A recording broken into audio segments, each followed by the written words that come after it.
శాసనమండలి ఒకే రోజు 10 బిల్లులకు ఆమోదం తెలిపింది. వైసీపీ సభ్యుల ఆందోళనలతో బిల్లులపై ఎలాంటి చర్చ లేకుండానే ఆమోదించాల్సి వచ్చింది. మంత్రి నారాయణ అమరావతి బిల్లులు ప్రవేశపెట్టగా వైసీపీ సభ్యులు నినాదాలు చేస్తూ చైర్మన్ పోడియం చుట్టుముట్టారు. దీంతో నినాదాల మధ్యే బిల్లులను ప్రవేశపెట్టారు. మేయర్, చైర్మన్లకు ప్రత్యక్ష ఎన్నికలు నిర్వహించేలా చట్ట సవరణ, పట్టణాల్లో ఆస్తులను ఆటో మ్యూటేషన్ విధానంలోకి తీసుకొస్తూ చట్ట సవరణకు ఆమోదం లభించింది. ఉప ముఖ్యమంత్రి పవన్ కళ్యాణ్ తరపున పంచాయతీరాజ్ చట్టం 2వ సవరణ బిల్లును కూడా నారాయణ సభలో ప్రవేశపెట్టారు. ఆ తర్వాత పయ్యావుల కేశవ్ కాంట్రాక్టు ఉద్యోగుల చట్ట సవరణ బిల్లును ప్రవేశపెట్టగా ఆమోదం లభించింది.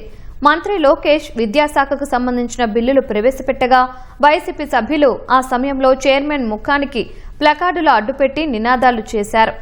దీంతో చైర్మన్ బిల్లు పత్రాలు చదివేందుకు కూడా వీలు కాలేదు. గ్రంథాలయాల చట్టం సవరణ, ఉన్నత విద్యా నియంత్రణ పర్యవేక్షణ బిల్లు, ప్రైవేటు విశ్వవిద్యాలయాల స్థాపన బిల్లు, ఉపాధ్యాయుల క్యాడర్లో మార్పులు చేస్తూ రూపొందించిన బిల్లులకు మండలి ఆమోదం తెలిపింది. అవయవాల మార్పిడి సవరణ బిల్లును మంత్రి Satyakumar, speed of doing business కు సంబంధించిన బిల్లు ఫరూక్ ప్రవేశపెట్టగా ఆమోదం లభించింది. కాలుష్య నియంత్రణకు సంబంధించి ప్రభుత్వ తీర్మానాన్ని కూడా సభలో ప్రవేశపెట్టి ఆమోదించారు. Honorable Chairman, sir, I move that the Andhra Pradesh Public Libraries Amendment Bill 2026 be passed. Will be passed. Those who are I shall the motion and the bill is passed. Honorable Chairman, sir, on behalf of Deputy CM, I request to move that the bill be passed.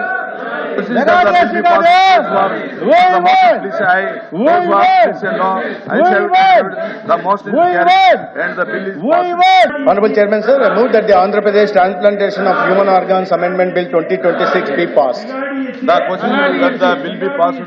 Those who are the motion, please say aye. Those who are against, please say no. The motion is carried and the bill is passed.